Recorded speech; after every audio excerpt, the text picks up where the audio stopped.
We're on. Well, hello, everybody. Good afternoon. This is January, beginning of a new year. Welcome to Coffee Talk with Vicky Pizzarelli from Engel and Volkers. I have John Bellamore from Embrace Home Loans here. And everybody knows out there I'm a big person for not, I don't call them resolutions, I call them affirmations. So anything that you want to happen, you're going to work on to make it happen and make that your goal for the year. So what a great way to start January is having your home resolutions be made come true with the help of John Belmore to help us move towards that way. I know a lot of people sitting on the sidelines waiting for the market to crash or waiting for rates to come down, and it's like, I think and I'm sure you agree with me, John, there's a lot of misinformation out there. Yeah. And what we wanted to do was start a series of helping people get towards their going towards their home ownership. So whether it's this year, maybe the end of the year into next year, but you got to start somewhere. And what better time is January, beginning of a new year. And John, if everybody doesn't remember you from the last Coffee Talk, please tell us a little bit about yourself, and I'm going to let you take the floor. Yeah, I appreciate that. Yeah, I mean, happy to be here. Thank you again. I think this is a great idea to get these coffee talks and start from the beginning. There's a lot of misinformation, like you said. So we'll kind of break it up into some chunks and then move towards, different topics along the way. So certainly if you have questions or you want to see something answered, reach out to us. That would be helpful as well. But as you mentioned, my name is John Belmore. I'm the sales manager here at Embrace Home Loans. Our new office just opened up on Main Street, down the street from Vicky. So happy to be on Main Street here in East Greenwich. I'm licensed in many states, but I focus on Rhode Island, Washington, Newport counties, essentially South County in particular. That's just where I grew up. So that's kind of what I focus on. But like we were speaking about today is home ownership in 2023, how to make realistic resolutions, where do you start? So that's essentially step number one. And that's what we'll be talking about today. Yeah, and if anybody has any questions, please put them in the chat. Sometimes it comes through, sometimes it doesn't. So if we don't answer your question right away, I do have your questions, and either John or myself will get back to you and give you the correct, the answers that you're looking for. So, John, how should a home buyer start on their path to home ownership? What's the first thing they should do? And I know what the answer is going to be, but I want you to say it because when I say it, it goes on deaf ears. What's the first thing they should do? Yeah. So, I mean, most people will say, go get pre-approval, right? I like to start a couple steps before that. Number one is to just understand what your current situation is in regarding, your finances. So get your debt under control. Do you have, outstanding credit card bills that you pay interest every month? Do you, do anything like personal loans that you need to get under control? So essentially it's just review outstanding expenses and debt, because one piece of the pie is that your DTI, or debt to income ratio, is going to, I want to say, control the process, but it's a very limiting factor. If your debt is, a monthly debt is exceeding a certain number, usually that's 45 or 50%, then you're going to have to do something beforehand anyway. So just get your debt under control, I would say, is step number one. Once you have a good idea of how much you're spending each month, how much you're taking in, then you can easily do your own calculations on what your debt to income ratio may be, assuming you have an idea of what interest rates are going to look like for whatever mortgage you're trying to do. So step number one, certainly get your existing debt under control. And then, if you have any additional assets like a 401k, savings account, things like that, I probably wouldn't dip into those to take care of your debt unless absolutely necessary. Because one thing I do mention to a lot of buyers is, don't spend every red cent that you have. You want to make sure you have some savings. Number two is certainly create a budget. So like I mentioned, add up all of your monthly debts. There are some things that you have to pay, like health insurance, electricity, gasoline, groceries, that we don't factor into your ability to pay on a mortgage. So when I say your DTI is 40%, it may actually be 50, 60% to you. So you want to make sure that whatever numbers that you have in addition to what we may help you, with qualifying, add up. So, I'm not taking into consideration those items, but it may actually increase your household expense, which you want to be mindful of. The big thing here that a lot of people don't understand is, Is it gross income to qualify, or is it net income to qualify? So That's a if you make that's a good point. yeah, so I mean, if you make $50,000 a year, or $100,000 a year, whatever it may be, we're qualifying you off of that gross number, the larger amount. You don't get that in your checkbook. That doesn't enter your bank account because of taxes, both federal and state, any sort of deductions that you may be making. So you want to really work your numbers off of the net. $100,000 a year is $8,333 a month, but that doesn't actually hit your bank account. So you want to use your numbers, and I'm going to allow you to, or I shouldn't say me, but the mortgage industry allows you to be qualified for more because we're basing it off that gross number. The only time this is different is if you're self-employed. So self-employed individuals, we do go off of that net after expenses. There are some things that we can add back in, but generally speaking, that's the big difference here. So just as like a quick example, if your monthly expenses already are $3,500 a month and your pre-tax income is $8,500, your DTI would be 41%. So that only leaves a maximum of 9% to go towards your mortgage, principal, interest, taxes, insurance, all that, which is only about $765 a month. So this person is spending way too much money, $3,500 a month, based on their income. Well, I tell you, it's I really think it's also like, besides learning to all this stuff when you're going to buy a home, a lot of sellers, they're also purchasing too. So I also think before they put their home on the market, understand their buying power, because they might be basing what they can be pre-approved for as they own a house. I own a house. I should have no problem. A lot of this debt can make a big difference. So like, this is for sellers too, not just buyers, because if you're going to sell and buy, you also have to pay attention to this debt as well. Yeah, and I was going to touch on that at the end of this, but you bring it up now, so I'll touch on the topic. That we have a solution called a bridge loan, which is actually really popular because the market's moving fast. So let's say you have a house, you're going to sell it in order to buy your new one. You want to tap into the equity, or let's say the market's moving too quickly. The purchase contract is going to essentially consummate before you can sell your house. So, that maybe the timing doesn't add up. A bridge loan can be perfect because we can tap into your equity prior to you actually selling your home. So now there's no sales contingency on your offer. You can use the equity in the home to get your debts under control. You can pay those things out beforehand, and you can use whatever's remaining as a much larger down payment. So if you wanted to try to do those things, you can do that with the bridge loan. Now, the only thing I do want to mention with the bridge loan is it's essentially a balloon at 9 months. And what that means is you have 8 interest-only payments. And if your house doesn't sell within that 9-month period, you have X amount of dollars that you have to pay back. It's a one lump sum note. So just be mindful that it is, it's made for people to have their house for sale so that they can have that large payment and get rid of it. It's kind of a solution for everybody. It's a great opportunity. I'm not going to interrupt you again. Take you off track. No, the back and forth is great. I mean, just getting back on that previous, path of thought. So building up a savings account, obviously a lot of these things are going to be, that's obvious, right? So, there are a lot of other expenses that come with home purchases, so your down payment's only one portion. You have to think about your closing costs in Rhode Island. They're not that expensive, relatively speaking. I would say $4,000 or $5,000, depending on, where you're buying and your price points and that sort of thing. Out in like New York, New Jersey, Maryland, you start seeing some of these in the $25,000, $30,000 range. It's pretty incredible. But so, down payment, closing cost, any sort of moving expenses, if you want to decorate the house, if you want to paint, over the old person's colors, you just have to make sure that you have all of these things put into place.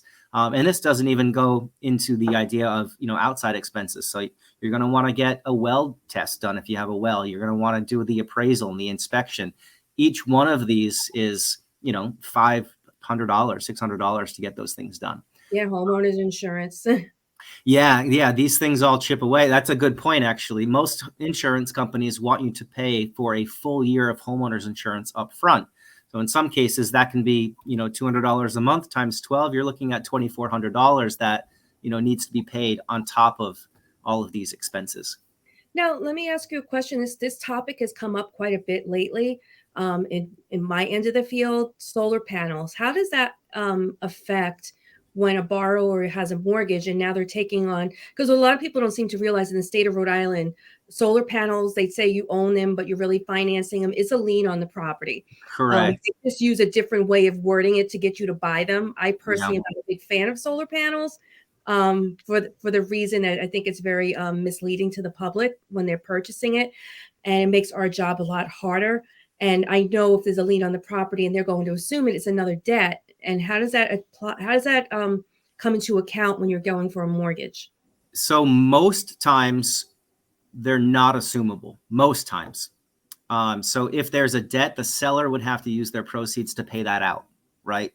Most mortgage companies don't want to get into having second liens attached to their new home already.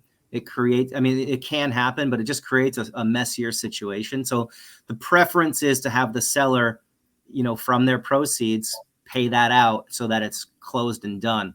But you're right, though, a lot of these companies say, yeah, you own them, but there's a lien against your house. It's not so prevalent yet here, but as you mentioned, it's certainly on an increase. I do a lot of business in like California, Florida, Arizona, those sunshine states, if you will. And there's solar panels everywhere, and they're slowly gaining traction up this way. So we're going to see a lot more of this over the next couple of years, I'm sure. Yeah, it becomes quite the challenge when you're dealing with the property with that. And you really need to have someone that's well versed on selling your home with them. And also, if you have a buyer that's purchasing a home with them. I've done quite a few, and I have to say, way of, there's no generalization way of handling it, because each solar company has their own sourcing company and they're all overseas. And it's just a nightmare. Your closing is not happening on time whatsoever. It's Yeah. just not happening. Yeah, the problem, especially if you're trying to subordinate, what we say is keep in a second lien position, they can charge you an arm and the leg for processing the paperwork, and they may not even allow you to do it in the first place, so especially if it's, subordinations are normally for, if you're doing a refi, it's staying with the same person. But if you're going from one owner to another owner, they may not even allow it, they just don't want that to happen. Yeah, it's a nightmare. So again, think about that when you're looking at homes and to purchase. Speak to your loan officer and your realtor about that, and what's the likelihood of it moving forward, and get more information on it. Yep, exactly. So that actually kind of brings me to the next point here. How much house can you actually afford? If you're going to look at homes with solar panels, that may add an extra cost.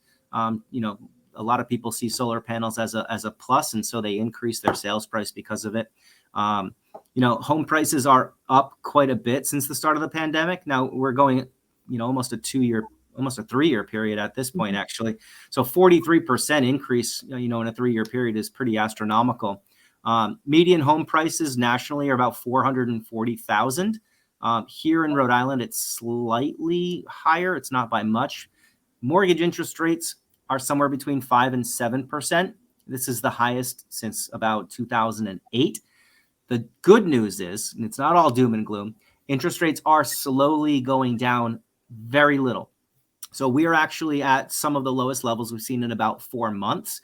We actually have tomorrow, the CPI numbers are coming out. So whether or not the numbers are going to be good or bad will essentially affect the bond, which is going to affect the rate. If we get positive news, then we could actually see, actual 4-month lows on interest rates tomorrow. But with all this being said, interest rates are still higher than what everybody was used to over the past few years. The 2, 3, and 4% interest rates are not available right now. So, a lot of lenders have introduced creative financing. So there's things called buy downs, adjustable rate mortgages, seller paid expenses, the bridge loans I was speaking about. Embrace actually does what we were speaking about before, the approved to move and guaranteed value certificates. So there's a number of things that we can do to help ease the burden of those higher interest rates early, which is, really good news, at least for the first few years until the market stabilizes. No, I love that program you just spoke about. It really it's great, especially when you're in a, say for instance, you have, like we're seeing so much of it now, like domino effect closing. So sometimes you got three properties having to close at the same time and you have a hiccup Yeah, with one of them, and it just turns out, I always get sellers that they'll say, well, how do I know when I have to move? And I said, plan on staying in a hotel for a night. Somebody's going to stay in a hotel one of those days, because the home has to be vacant before you can close. There are incidences where there's a user's agreement where the buyer can move in prior to the closing or the deed's recorded. Personally, I think that's a big liability on everybody's part, because if something falls apart, that person becomes a renter and we're in a whole other realm of legalities. right. So I like that program because it can hold everything in place until everything comes together and no one's under pressure. I would agree with that. Even the approved to move, just to clarify, is when we go through underwriting early so that all your ducks are in a row. The credit, the income, the assets, everything's been verified, employment income as well. So there's no question. It's just a matter of, is there a clean title and does it appraise? And we may not even need an appraisal with the certificate program, but get your stuff out of the way. That way we can close quickly without much, to do on your side. I never want to run into a speed bump when you're under contract and we're 2 weeks in and say, hey, what's going on with XYZ? We just found this. That's never a good thing when I make that phone It call. happens. It happens. More than I think, the more than the public realizes. There's so much that happens on behind the scenes of a Yeah. closing that us as real estate professionals, we take on the burden of all of it, and we don't really let our clients know as much as what happens. Like there's times we're screaming and wanting to pull our hair out, and and then we get on the phone, hi, everything's great, but it's not always that way. And that's our job, is to keep all that pressure off of our clients. But Yeah. there's a lot that's involved. I had a closing on, it was a couple of months ago now, but essentially when the contract was signed, the sellers left and they went to wherever they were going. And so the house, it took 45 days or whatever, 30 days. The house wasn't touched. There was tons of garbage in the home. They left a bunch of stuff. The grass was never mowed. It was just like a total nightmare. And so on the walkthrough, my buyer's crying. It was a terrible Oh yeah, situation. yeah. Yeah. And, So and unfortunately, they're few and far between, but those things do happen. they do, and it causes for a whole bunch of missed feelings. Like sellers out there, just because your house is under contract doesn't mean you give up on the house and you stop mowing the lawn and doing things like. And Right. that's the mentality a lot of people have, and they just stop maintaining, and you just cause a lot of hard feelings, and sometimes it falls apart because the buyers are just so overwhelmed. It's Yeah. Buying a home is such an overwhelming experience. We do this all day, every day. We live and breathe and sleep on real estate, so nothing surprises us. But for somebody that it doesn't do this every day, it can be very overwhelming, especially with the mortgage part of it. I'll get buyers all the time saying they're asking for this, they're asking for this. Can you believe they're asking for this and that? And I got to really put perspective into play here, because yeah, they're going to ask for that, because if you were loaning hundreds of thousands of dollars, wouldn't you want to make sure that that person can pay you back? It's either you play or you don't get paid. So Right. Right. it's just the way it is. Have you heard about Day One Certainty yet? No. So Day One Certainty is a program through Fannie Mae that will allow us, if the proposed buyer applies and they link their bank account so that we can download asset statements automatically. If there's enough information about their employer, we don't need W-2s. We do not need pay stubs. We don't need bank statements because we've already automatically gotten those things. And so essentially, we may just need a copy of their driver's license and then to sign documents. And that's basically it. So it really helps the process out. And in some cases, we can get appraisal waivers and that sort of thing if everything is, it's part of automating the mortgage process a little bit more. We still need that personal touch and, to go through loan programs and stuff. But once we click the button and say, okay, this is the one that I want, you run it through that automated underwriting system. And if it says, okay, everything looks good, they linked all their accounts, everything's perfect, don't need to ask for anything else. That's been a hit. That's been very popular. That sounds like a great program, because it's just easy, especially with the technology. era that we're in, and we're continuously progressing with it. And most of the buyers are younger buyers, and they're more tech savvy, and they'd rather Yeah. just do everything online. Yep. And we've got our mobile app too. So, you download the Embrace app, it'll tag Vicky as the agent. And then anything that we do, calculations, if we request a document, there's a scanner built into it. So it just keeps everybody in the loop. And then you have access to it 24/7. So you know exactly where you are in the loan process, whether you're processing, underwriting, appraisal out, waiting on title, whatever it may be, it's all right there for you. So it just makes it much more convenient. That's something new that we rolled out this year as well. That's great. That's really great tool. So buyers are looking to have a New Year's resolution. They want to get that home. We went through the depth, how much house they can afford. What else do you suggest that they should be doing?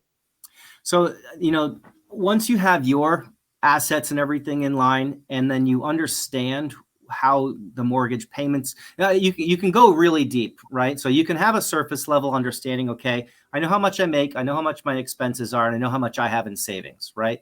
So you have a good idea of where you stand. You can do a deeper dive and actually look at, what is PITI, right? There's a lot of acronyms, or pity, in the mortgage world. So how to run these numbers yourself. So you take your mortgage payment as principal, interest, taxes, and insurance. Potentially there's mortgage insurance. Sometimes there's HOA fees.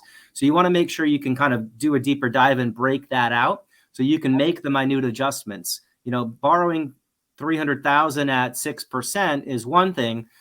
Taxes in every county and city are going to be different. Homeowners insurance is going to be different, whether you live by the water or you live in a condo or whatever it may be. So you want to make sure that you can manipulate those numbers on your own as well and understand how that actually comes into play.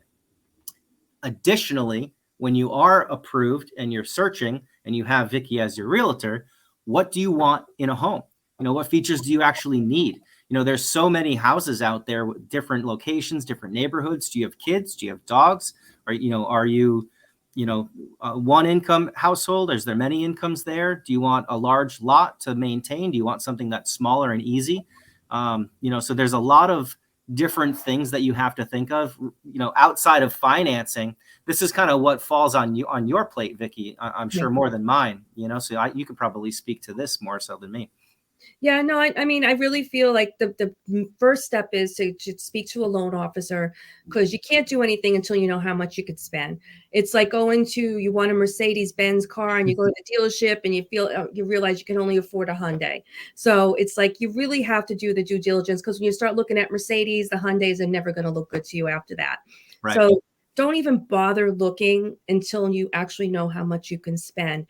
And if there's anybody that's important in the process of home buying, like for younger buyers, that they like their parents to be there.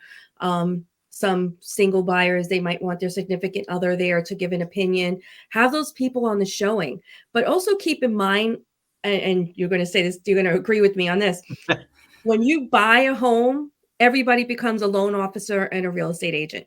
Everybody that they all have their experiences they share with you. It's like when you're a woman and you're pregnant, everybody gives you the horror stories of being pregnant. And then you like your first baby, and you're scared to death to go have this baby because all you heard was horror stories.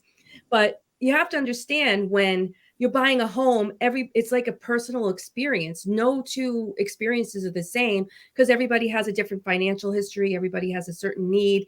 And you take it in with a grain of salt. I mean, you might be listening to mom and dad that bought a home 25 years ago. Right. Yeah, the market was completely different then. Mortgages were different then. It was a whole different other realm of the industry. So you can't compare. You can't even compare now to 2008, or even you can't compare now to 6 months ago. yeah, It's crazy. Real estate is like a roller coaster ride. It changes so frequently.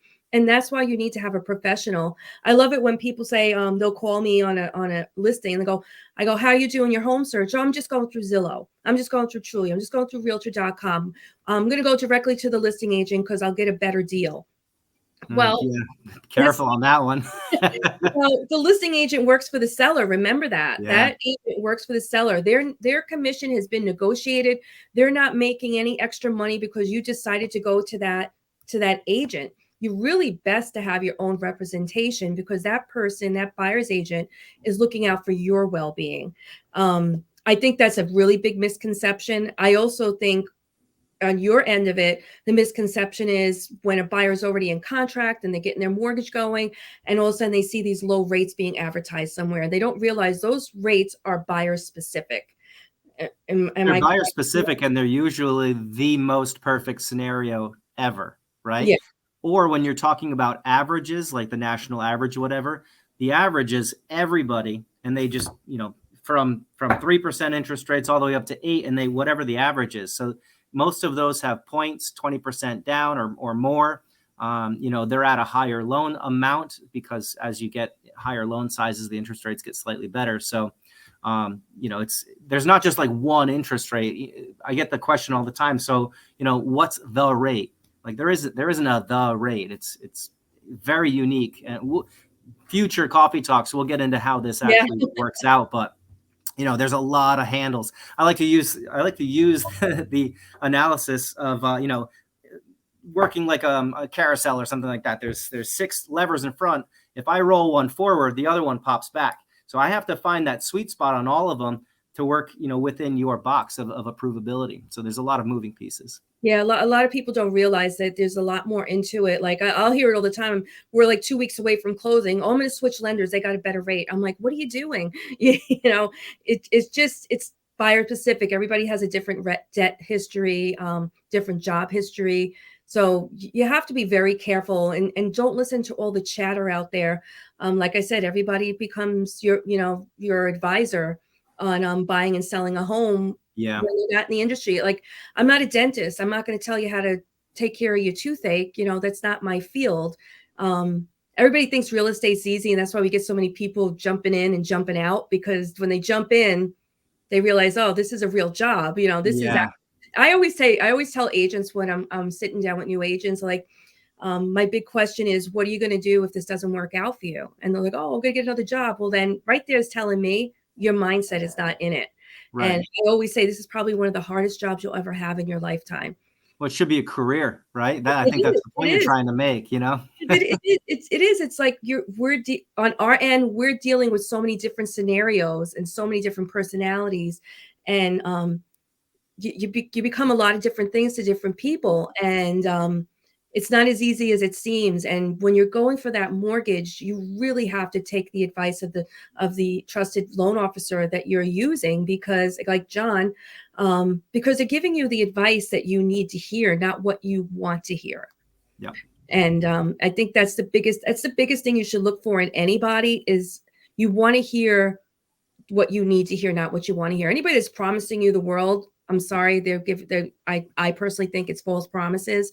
And you need to have somebody that knows what they're doing, that is experienced and does do this for a good amount of time. How long have you been in the business, John?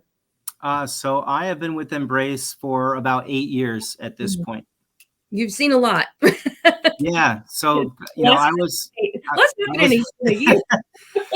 I was the number one guy at Embrace 3 years running prior to last year because I switched from a different platform into what we call the retail space. You can imagine my previous job was what we call direct. It was kind of like a call center. So you Yeah, see a 1-800 number on a TV nationally, and you call. But now I'm focused much more locally, specifically New England, but Southern New England and Rhode Island specifically. yeah. Um, And but yeah. Rhode Island is a great place to buy a home. We have so much to offer here, especially in your area where you live. I've been back and forth there for the past month already, like showing properties out there, Oh and yeah. you can go like to a country setting, to an ocean setting, to a suburban setting in a matter of like minutes. Oh yeah, absolutely. It's such an diversity of the state that we have here, and you really need to have people that are well versed in the areas. Like when you're going for a mortgage, especially an FHA mortgage, you have to know what you can look at and what you can't look at, because there's certain things that will be an issue, like peeling paint, an old roof, like a VA loan. And those are other things we're going to get into other coffee talks. What we're trying to do here is have these coffee talk series every Wednesday at 1 o'clock. And we're going to speak about moving towards that home ownership phase, and John and I hope to encourage you and help you guys ask questions to help get you there. Yeah. Um, there's so much to discuss in a half hour that we have to spread this out throughout time. Yeah, right. Half hour's already gone at this point. Oh, I know. I mean, it's like even mortgage insurance. I think there's a lot of misconception on mortgage insurance, what that is, you know. Um, you Yeah, want that's a topic that we'll jump into sometime soon too. Yeah, and I love the Approved to Move plus some program you have. I really think, I mean, if you want to discuss that a little bit more, I know you did earlier, but I really love this program and I think it's very beneficial to a lot of people. Yeah, I mean the big, so it's proprietary to Embrace. Nobody else is doing this. It goes beyond the pre-approval. So you're fully committed. You have a commitment approval notice. So the sellers need to know that. You know, I always tell Vicky, and if you're going under contract, telling the listing agent, hey, listen, they're done. You know, we've committed to them. It's just a matter of title and sometimes the appraisal. And so essentially, it's just identifying the property based on your down payment and purchase price and everything. We'll issue that commitment, or excuse me, the certificate for valuation or not. And if we can get the valuation, then the appraisal doesn't matter and you don't even need one. So it eliminates contingencies. It puts, you know, a bit more strength in your offer, and it helps the sellers make a decision towards you rather than anybody else. And I just wanted to touch one thing. I know we're running over here, but That's okay. the creative financing. So, you know, we've introduced, everyone's been hearing the term buy down recently. So interest rates are, you know, let's say 7% or something like that right now, or 6%. We have options to buy that interest rate down as low as 3% for the first year. So, you know, if you're starting at 6 as your, what we call the note rate, you can get as low as 3% for the first 12 months, and then it just ratchets up. So you start at 3, then it goes to 4, then it's 5, and then it's, you know, you're 6 for the next 27 years. So that's like deflate the rate, our buy downs. We have options for adjustable rate mortgages, which are traditionally lower rates, and they're what we call hybrid. So they're locked for the first 5, 7, or 10 years before they adjust. So that gives you some time to allow the economy and the market to stabilize a bit.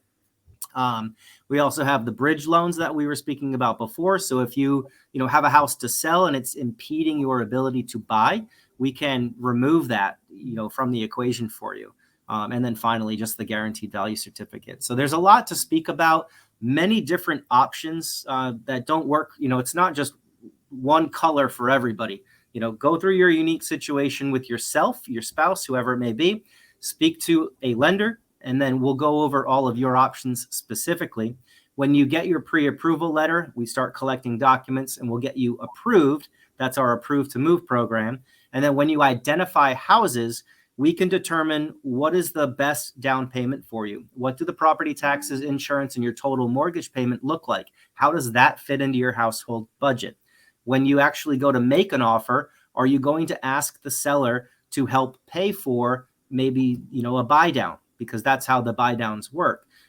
If you do, and say, let's say you need $10,000, $12,000 from the seller, can we support that in the appraisal? Because values are starting to fall a little bit. If an appraisal comes in short and you don't have the certificate, you know, you're going to have to renegotiate or bring that extra money to closing. So there's a lot of different moving pieces. Some start in the very beginning, and you know, other conversations we wait till the end. But you want to make sure you have an advisor that you can get a hold of. Number one, you know, you get my cell phone number. Call, text me anytime. That goes the same through the entire process. You touched on this a little bit before, Vicky, but not all mortgage companies are the same. You know, Wells Fargo actually just announced, I believe it was yesterday, they're not going to do mortgages anymore. You know, all of the big banks, their cost of funds were low for such a long time, but now they can't really compete. They have a lot of overhead, you know, so their interest rates are higher, which means their applications are low. They're not making any money off of that. Plus, it's not their number one job. You know, their number one job is assets and credit, not mortgages. You know, they just do that stuff on the side. A mortgage company like Embrace is a bit on the, we'll call it a bit on the smaller side.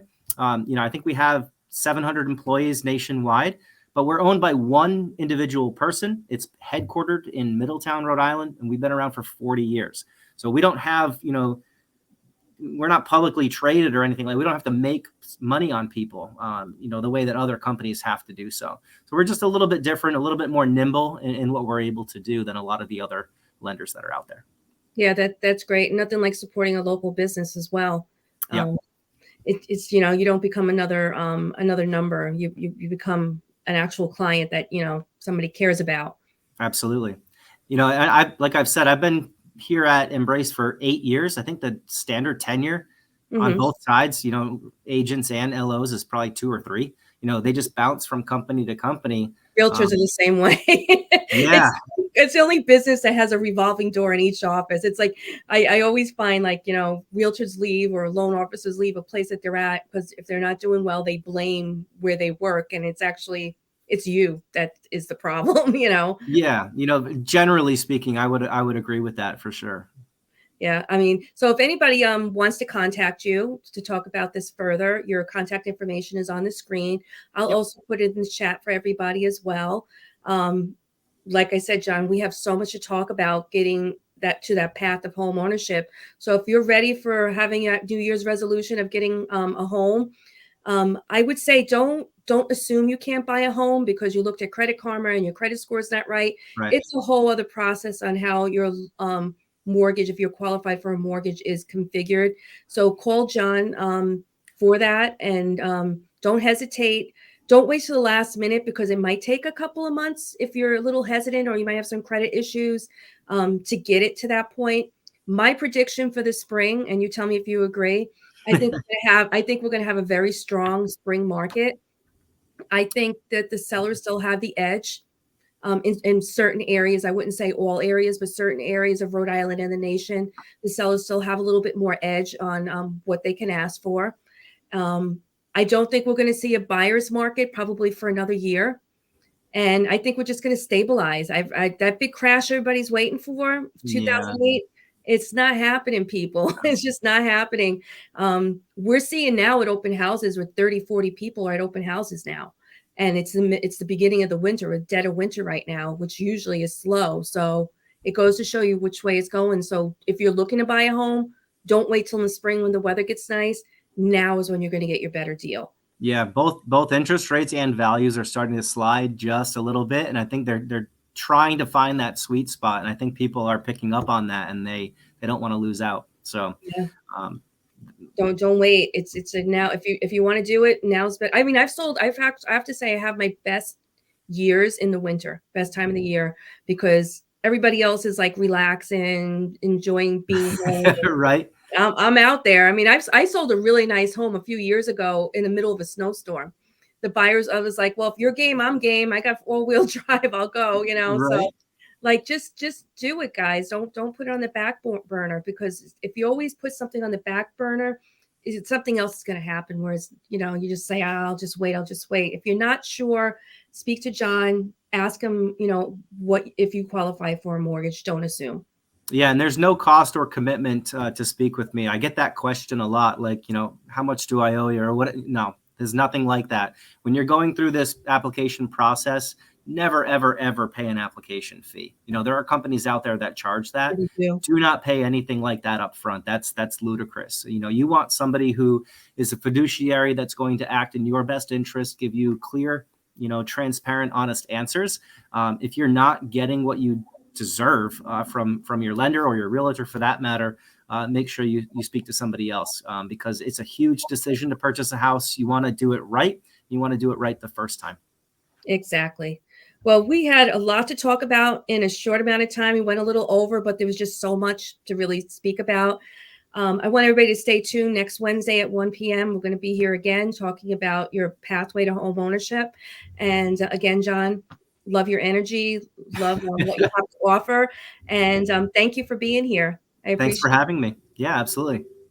Have a great day, everybody. Thank you. See you next week. Bye.